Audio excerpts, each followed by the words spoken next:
I'm Rob Trosinski. This is Symposium, where we talk about the ideas at the basis of a free society. My guest today is Tim Sandefur, who's the Vice President of Legal Affairs at the Goldwater Institute, and also the author of the new book, Freedom's Furies. Thanks for coming on. Thanks for having me. All right. So first of all, I just want to have you describe who are Freedom's Furies? Who are the Furies in the title of the book?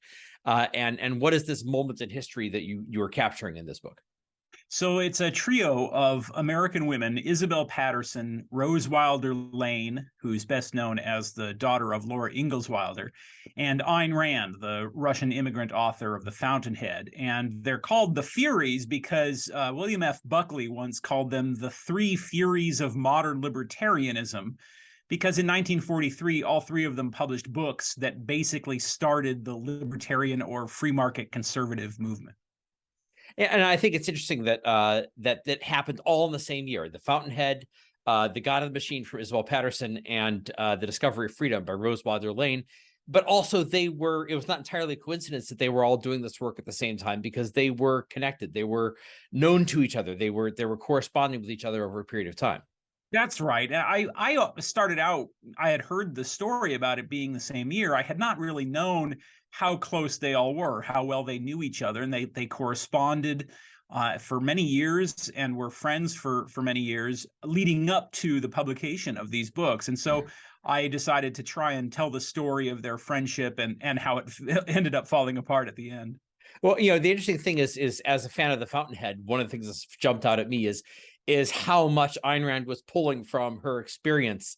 Because the Fountainhead is set in New York City in the world of newspapers, which was Isabel Patterson's world, Right. and in the world of these sort of artists and intellectuals in New York City at the time, which was a world that Isabel Patterson and these people were connected to. Yeah, and Rand had started out, being a great admirer of the great romantic writers like Victor Hugo and so forth. And then she encountered the work of Sinclair Lewis. And Sinclair Lewis had a much more naturalistic approach. He was talking about real people in real life in America in his day. And that really influenced Rand a lot. And when you look at Lewis's work, such as Main Street from 1920, and then look at The Fountainhead, and you can see how Rand is sort of combining her original romanticism with a down-to-earth, real-life approach that incorporates many real-life figures as sort of stylized versions of themselves as characters in the novel.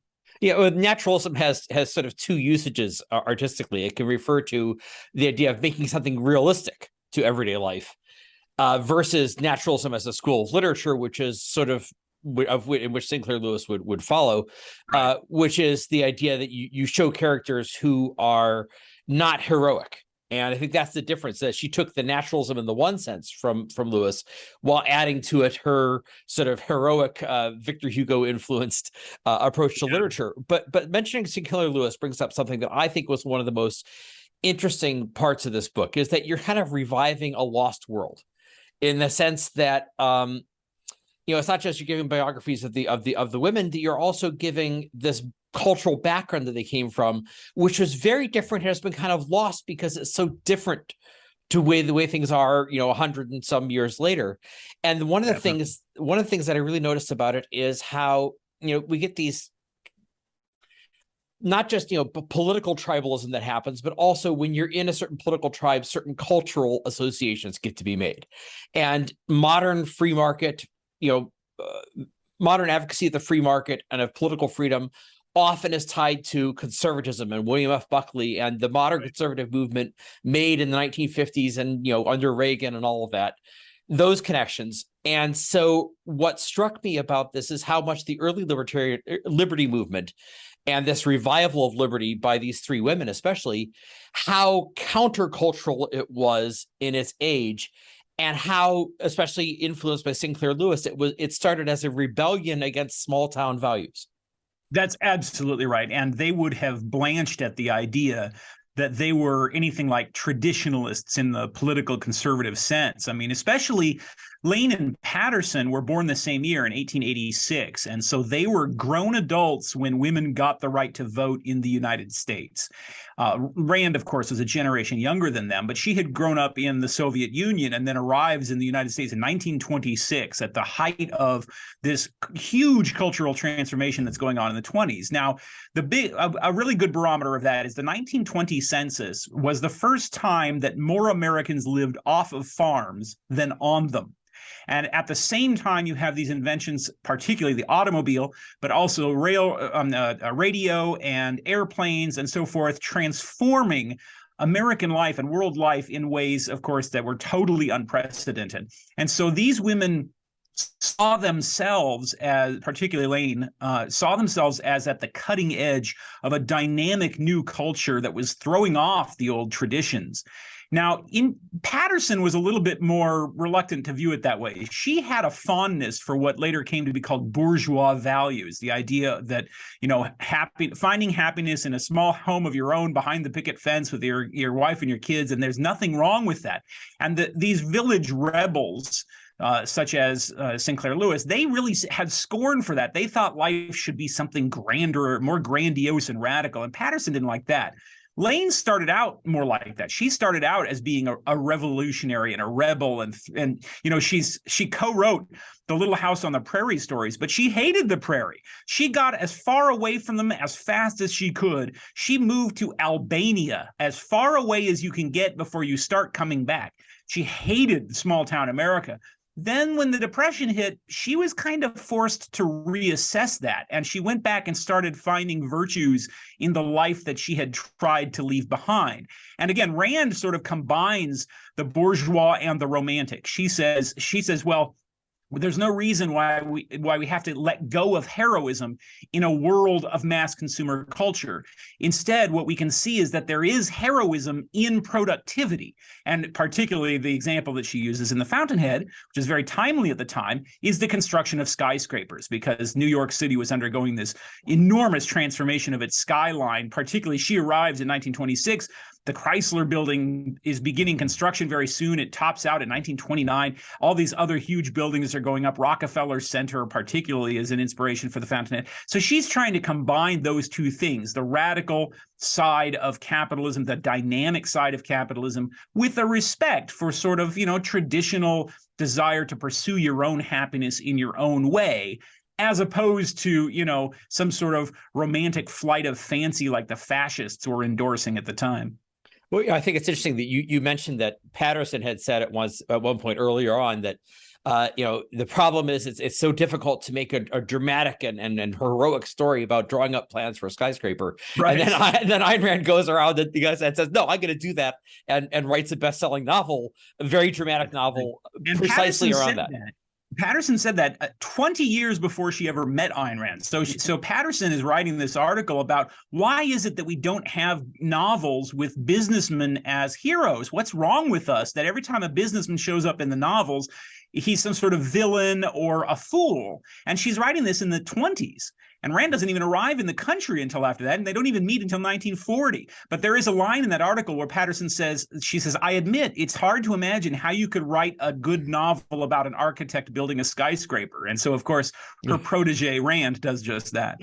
Now to go back to this one, it's called The Revolt from the Village is one of the names for it, which is, I've read Sinclair Lewis's Main Street, unfortunately. I say unfortunately because, it's well observed, and there is that realism to the writing, but it's also painfully dull because it's basically about how living in a small town in Minnesota will crush your spirit. I often tell people it may be the most boring and most influential book ever written, except for the Bible.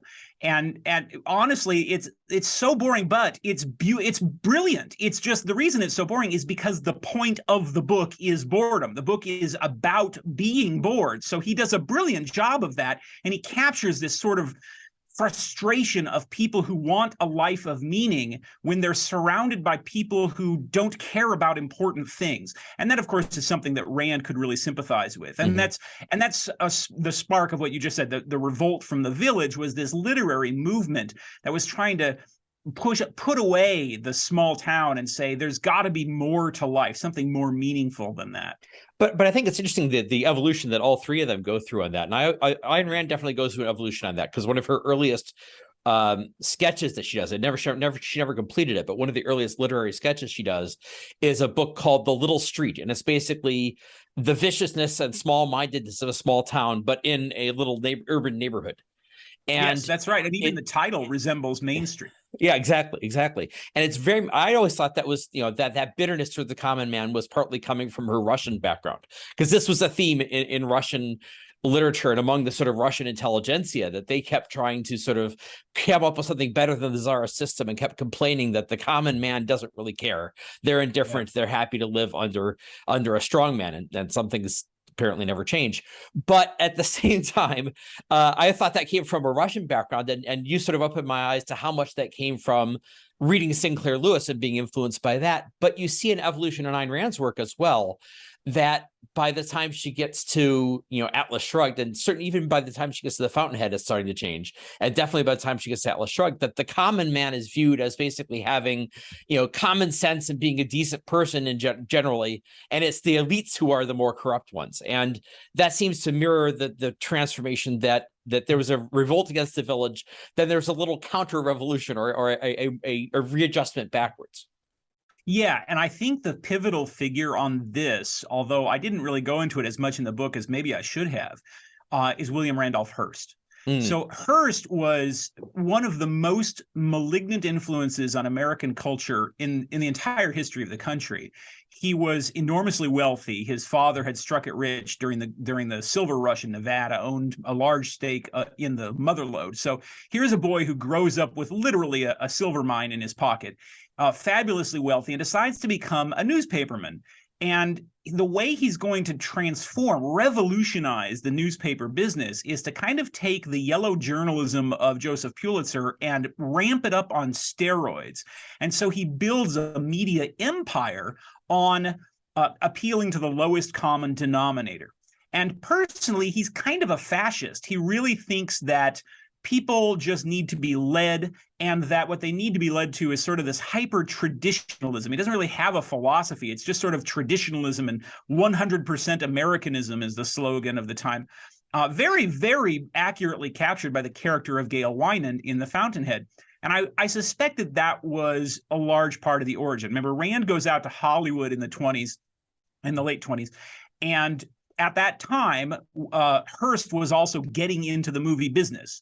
And I suspect, although I can't prove this, that what happened was that in conversations with movie professionals in Hollywood, they probably said, well, who's a real problem around here with all this stuff that you're talking about, socialism and fascism, is this Hearst guy. And I suspect that The Fountainhead maybe started out as primarily focused on Hearst, and then only later did she introduce the idea of Rourke as sort of his opposite in the novel. That's my suspicion.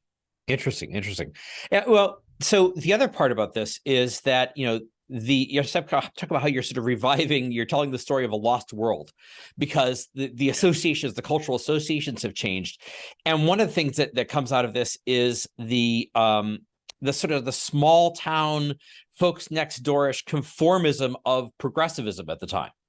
And that's something we think, because what's happened since then is you had the counterculture of the 1960s, and you had, sort of leaving the small town behind and traditional values behind and doing your own thing. And sex, drugs, and rock and roll became culturally associated with the left.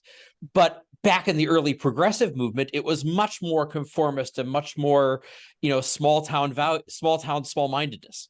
Absolutely right. And this very much gets ignored, that the early progressives, and actually you could even move the clock back a little bit to the populists of the 1890s, the William Jennings Bryan movement. This was an effort to, vindicate the small town against the sinful, dynamic, dangerous, satanic big cities. Right. Well, you think the Scopes Monkey trial was William Jennings Bryan on the one side, and I keep saying E.K. Hornbeck because that's who he is, but H.L. Mencken in the play. But H.L. Mencken on the other side as sort of representing more of the village rebel outlook. That's right. Yeah. Yeah, and then in the 20s, that progressivism still embodies a lot of that small town, 100% Americanism attitude. And that's why you get things like the eugenics movement of the 20s. Eugenics was partly a radical movement, but it was really a reactionary movement, combined with the radicalism. It was an attempt to have a pure Americanism and transform society in order to preserve who we are as a people, and so it was this sort of ramped up reactionary attitude. And a lot of progressive movement efforts were that. Probably the one that people really hate to talk about is that progressives basically invented segregation. Segregation was supposed to be a scientific solution to the problem of lynching. And see, the lynching is caused by blacks and whites being together at the same time. So what we'll do is we'll have experts design a system where we won't have that problem anymore by separating the races out. And that's why Woodrow Wilson, the progressive president, institutes the segregation of the federal workforce and so forth. So yes, progressivism has this connotation in people's minds today of being left-wing radical transforming society, but really at the original progressives were highly conservative, extremely social, tried to ban divorce, for crying out loud, banned alcohol and so forth.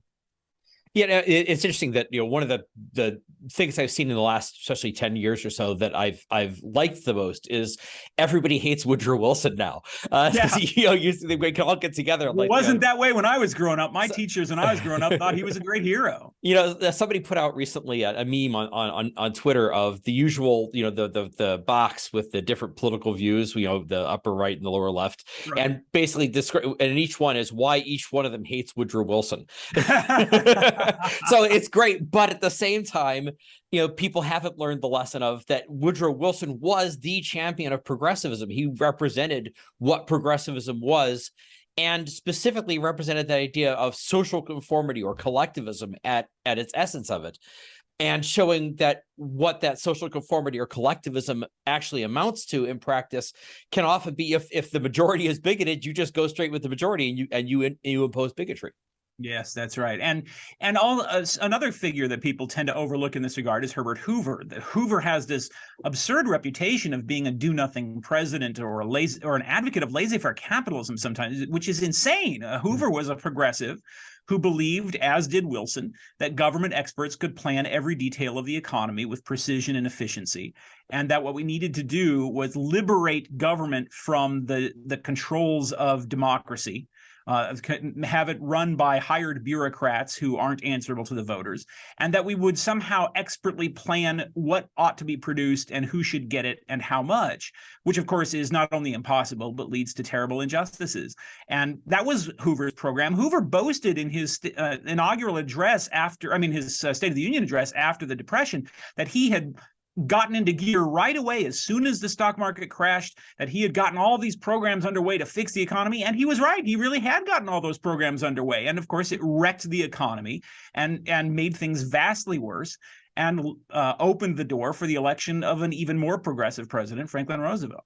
Yeah, and one of those programs was, of course, protectionism and the Smoot-Hawley bill and all of that shut down international trade, which was part of that idea of, well, we can have the experts manage everything, and if we just impose decrees, then we'll make trade more favorable to the U.S. if we just have government imposing a decree on that.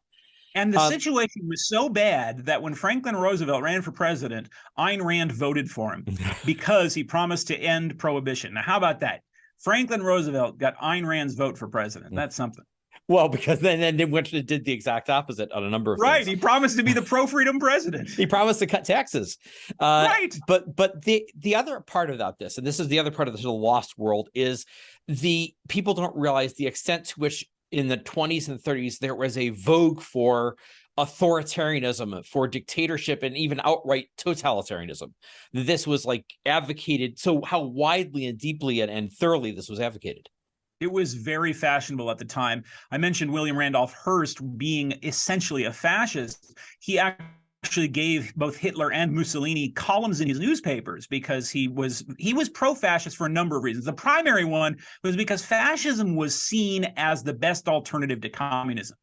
The idea formed in people's minds that there was really a choice between those two options, between fascism and communism, because classical liberalism or free markets, that didn't really count for anything. That wasn't anything. Liberalism had failed because you couldn't get laws passed.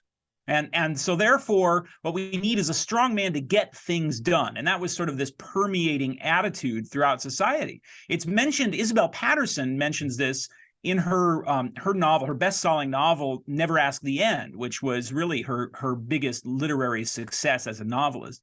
And Patterson has a character who talks about this in the novel, but, well, you know, Mussolini may be a bad guy, but he sure is getting things done, and he's really turned the Italian economy around, and he's fending off the communists, and the other character who represents Patterson herself is horrified by this. But that was really the attitude at the time.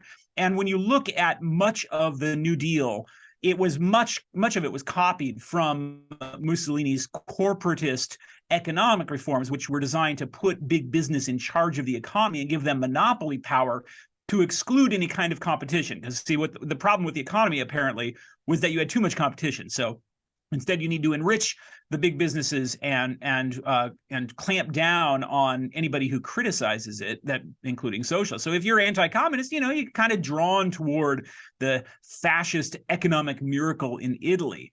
And that's why when Roosevelt is inaugurated, the New York Times celebrates and says, we give him the powers of a dictator freely. Walter Lippmann wrote an article in Barron's saying to Roosevelt, you have no choice but to assume dictatorial powers. And he largely did in many different ways. It's really the closest that this country has so far come to dictatorship. Well, and that leads me to one of the more interesting aspects, which is that as World War II is looming, that they were all three of them were really opposed to the U.S. getting into the war. And I think partly it's because, you know, especially Ayn Rand, but all of them couldn't bear the idea that we would be basically on the same side as the communists, as the Soviet Union. Right. But also they were very afraid that the war would finish off whatever was left of liberty, that Roosevelt would assume complete dictatorial powers, and which he pretty much did. I mean, he imposed censorship, and some of them were actually on the brunt end of this. Yes. There's a marvelous book called Three New Deals by Wolfgang Schivelbusch, which I would recommend everybody check out, that talks about how at the time, the Industrial Revolution was still a recent innovation. Both Patterson and Lane could basically remember the Industrial Revolution. They were born in 1886.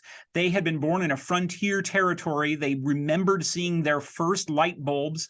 They remembered seeing the first airplane. They grew up looking forward to the railroad, bringing civilization to their community. So they were accustomed to the pre-Industrial Revolution world, and they were fearful that a worldwide war would finish off the Industrial Revolution and undo all of the progress that had been made in their lifetimes in scientific and technological and social progress. And they had very good reason to fear that. We nowadays have the benefit of hindsight, and we can say, well, you know, maybe they were exaggerating. No, they did not take these things lightly. And if you had lived at the time, neither would you.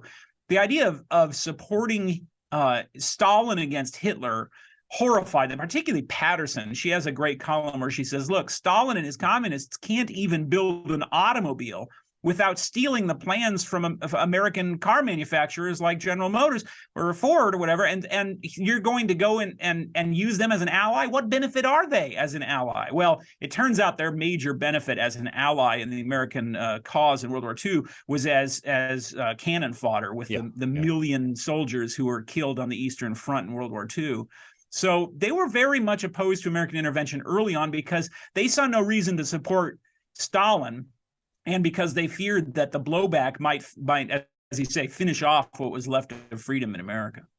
No, so it's ironic in that sense, though, that it's in the middle of the war and in the middle of Roosevelt taking on these extremely vast wartime powers, essentially unlimited wartime powers.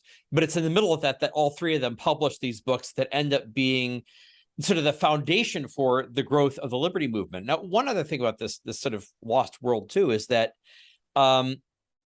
the big thing I noticed is that they were among the Patterson especially, they were sort of among this sort of group of literary and artistic elites in New York City, which seems also another thing that seems like from a different universe from what we're True. used to. That and oftentimes some of some of Patterson's books, which were very strongly pro free market, were positively reviewed in the New York Times and places like that, where you would obviously not expect that today.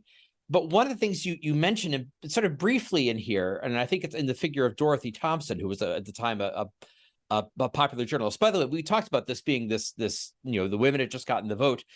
One thing that struck me is it's not just Lane and Patterson and Rand. It's also there's Dorothy Thompson, there's Rita Van Doren, who was Patterson's editor. The tremendous a number of women who were out there involved in this intellectual life in leadership roles, in roles as editors and authors and columnists. So, but Dorothy Thompson undergoes this process of using the term liberal to refer to the New Deal programs, which would not be recognizable as liberalism in the previous version of that. So there's that transformation of the name liberalism to mean, which frustrated Patterson and Lane and Rand a great deal. Absolutely. And I think that explains a lot of the reason why this is such a lost world intellectually and culturally for us, is that we live after that change, right? And that's right. After the point at which the language changed and things no longer came to mean what they meant before. And Patterson was particularly frustrated by the transformation of language by to be frank, by the communists who surrounded her. Isabel Patterson was one of the most important literary intellectuals in the country. For 25 years, she wrote for the nation's leading Republican newspaper, the Herald Tribune, and she wrote a weekly book column that really covered the publishing industry. So she was very close to a lot of very famous writers, knew them on intimate terms. And many of them were communists. The Communist Party had adopted a cultural program called the Popular Front that was aimed specifically at changing American literary culture. She was familiar with these people, and it frustrated the hell out of her the way that people were altering the language and using words like liberal to refer to a program whereby the government stripped people of their freedom, when liberal used to mean a system of freedom, and that drove her batty. Your mention of Dorothy Thompson is particularly significant. I had not known what an important figure she would end up being in my book going in. She was the wife of Sinclair Lewis. We've mentioned what an influence Lewis was on all of them. And she had been lovers with Rose Wilder Lane when the two were young reporters in Paris in the 1920s.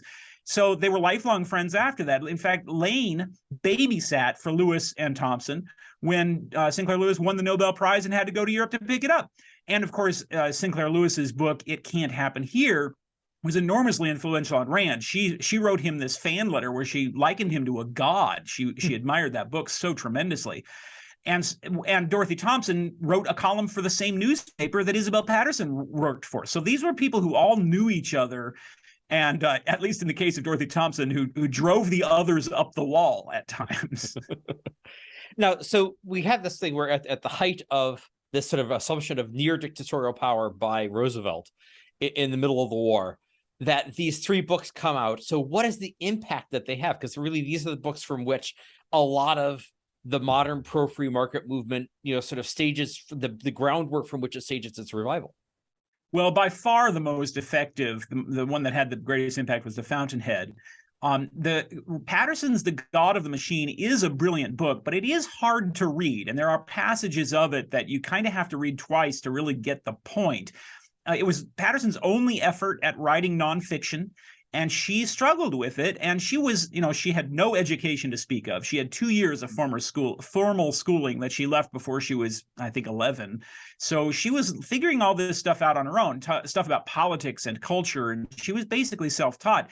And it's really amazing how much insight and how much she got right in that book. Well, but one thing I wanted to mention is talking about Patterson being self-taught. I kept recognizing characters from The Fountainhead or from Ayn Rand's novels in this history that you're giving. And I think there's a section where they're talking about Gare Wynand, his early history, where he's talking about how he basically is a street urchin who sets out to educate himself. And I have a feeling that was really her talking, Ayn Rand talking about as well Patterson, and how, it says what there was no order in what he he read, but there was order in what remained of it in his mind. That's the phrase. Yes. And that I really, think, yeah, go ahead. I think the relationship between Gail Winan and Howard Rourke particularly owes a lot to the friendship between Rand and Patterson. Remember, Winan is significantly older than Rourke in the novel, just like Patterson was older than Rand. She and the obviously the newspaper connection, but I think there's that Rand asked herself, why is it that Patterson likes me so much? What is it about my personality that Patterson finds so interesting? And I think when you then read the novel, you see how that aspect, that the kind of hope that Rourke gives to Winan, I think that's her reflection on their friendship. And Ayn Rand describes the Fountainhead, a copy of Fountainhead, to her, saying that you're the one encounter in my life that cannot be repeated, which that's is right. What Rourke says to Winan. And now, as far as the impact of the other books, like Lane's Discovery of Freedom made almost no impact. It sold so few copies that Lane felt obligated to return the advance that the publishers had given her. And she felt sort of vaguely ashamed of it afterwards, because there are a few historical inaccuracies and things in the book, although I love it. I think it's a great book. I think it's beautifully written and a lot of fun. And as long as you don't take it as some sort of definitive history of America, it's a delightful read. Anyway, many decades later, it was republished, or not many decades, about 20 years later, it was republished under a new title, The Mainspring of Human Progress, by a writer named Henry Grady Weaver, who went in and sort of corrected some of the historical inaccuracies. And I think it's kind of interesting and revealing that the three titles that we're talking about are synonymous. The God of the Machine is a synonym for the Fountainhead. And the Fountainhead is a synonym for the mainspring of human progress, because all three writers, what they were trying to do was identify the source of creativity and innovation, the spark that keeps the machinery of the economy and technological and scientific progress alive. And of course, that spark, that God of the machine, that mainspring, that Fountainhead, is individual creativity. And in that regard, I want to say that I think Rose Wilder Lane had her biggest cultural impact through her mother, through Laura Ingalls Wilder. Now, my perspective on this is, as a young kid growing up in the 1970s, there was a huge hit television show based on the Little House on the Prairie books. And, when I was, 11 or fifth grade or something like that, every girl in class had read all of the Little House on the Prairie books. And so it was this idea of capturing was a fictionalized version of the real life stories of her mother. And Rose Wilder Lane is discovered later had very influential in sort of rewriting and editing those. But it was really bringing back this idea of frontier culture of America and the self-reliance of the American frontier. That's exactly right. And what happened was Laura wrote a handwritten memoir, which she handed over to Rose and said, maybe you could get this published. And it was really unpublishable, although it has since been published. You can get hold of the annotated version of it called Pioneer Girl, which I very much recommend reading. The annotations do a great job of explaining all the things that Laura is talking about in the book, and it's written in first person. Lane decided that it would be easier to sell it as novels by changing it to third person and telling them in a fictionalized form, kind of stylizing it a bit. And so that's where the Little House on the Prairie series comes from. And as they went on, she inculcated more and more lessons about autonomy and individuality and freedom into the books. My own favorite is The Long Winter, which I describe in the book as really being a prime example of how Lane is trying to, in addition to telling an adventuresome and striking novel, is sort of talking about the ideas not just of individual freedom, but of technological progress. The role that the railroad plays in that and the other Little House novels, which has some fascinating parallels with the role that the railroad plays in Rand's Atlas Shrugged. And of course, in Rand, when writing that novel, was talking to Patterson about, because Patterson could remember this, about what it was like to grow up on the prairie when the railroad was like the one symbol of civilization that you might see all day long. Yeah. So let's talk a little bit about, I also think that, the Little House on the Prairie books, that's television series and all that, also came about the same time as the bicentennial. And I think that had a big cultural impact as well. There was this revival of interest in everything having to do with the founding fathers and with that era and with the ideas behind it. So I think combined together, it helped have this big cultural impact. But I want to talk about a little bit about what some of the lessons are that we can draw from this for liberalism in the proper sense, and liberalism and the freedom movement today. Yeah, well, you're certainly right about the cultural impact. In fact, what kind of started me on the road to writing this book was my mother's love for Little House on the Prairie, and particularly the series. And that's what got I, of course, like most people today, had heard of Laura Ingalls Wilder before I ever heard of Rose Wilder Lane. It was only later that I discovered the connection. The spirit that they teach is that is one of, it's not like the kind of romanticized individualism you find in Rand's novels. It's more of a true to history frontier individualism, where the purpose that sets these farmers out onto the prairie to try and earn a living on the prairie isn't to revolutionize the world or build the world's tallest skyscraper or something. The reason they're going out there is because they want to be left alone. They're what they want to do is have an independent life where they own their own land and nobody bothers them, and they're free to pursue happiness with themselves and their families. And that's all they're seeking. And this became important in the late 30s because the pro-New Deal forces kept complaining that the older generation had no idea what it was like. They didn't realize how hard people have it nowadays, because back then they got free land through the Homestead Act. Well, previous generations, they got the benefit of getting free land from the Homestead Act. And that angered Rose Wilder Lane so much that she wrote a novel called Freeland, which is her response to that. It ended up becoming her best-selling novel. And it's drawn from the same Laura Ingalls Wilder kind of stories from her family. In this case, it was from her father's stories. And it just tells the story of hard scrabble farming on the frontier and what difficulties they went through. And it's revealing it's land that was free if you're willing to work extremely hard for 5 years with very little in return. And you don't get rich doing it. That's right. Yeah. But at the end of the novel, the main character has not struck it rich. In fact, he has to pay off his debt. He has to borrow money from his dad to pay off his debts. But what he has earned in the meantime is self-reliance, which is much more valuable. And that's the lesson that these novels really teach. So what are the lessons for the liberty movement today? I think I see a lot of, there's this very different world that in some ways I think has some things that we've lost sight of. That's true. But I also was struck in writing the book. I really discovered how many parallels there are, how much there is in common between our own day and those days. The romanticism of the strongman politician, for example, has really become a problem in American society today, where rather than trying to persuade or get the votes out or something, instead everybody's beating the bushes for some strongman who will just impose our will without having to worry about the rights of other people. That's very much a parallel between those days and our days. And the loss of language, the perversion of language to sort of presume the validity of, well, frankly, crackpot collectivist theories. That was something that was very popular then and is still very popular today.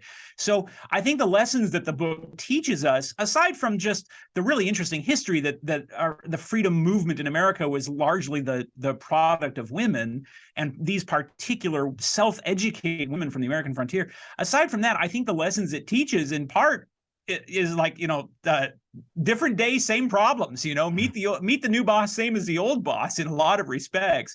And the way that Rand, Patterson, and Lane address those problems intellectually by trying to persuade, by saying, look, here's why those arguments are wrong. It's not enough to just go out there and say in some emotional sense that you're against the other side, or to hope that your strong man beats their strong man or something. You have to have an intellectually rigorous argument for liberty if you want to win in the long run. I think those are lessons that people can learn from their work today.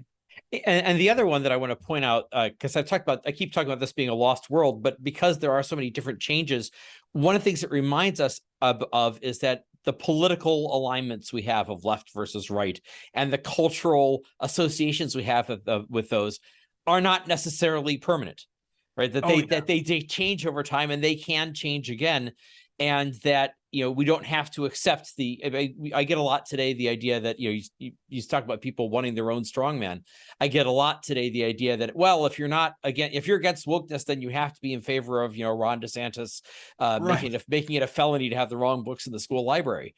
So, if you're not with the left, you have to be with the right. If you're not with the right, you have to be with the left.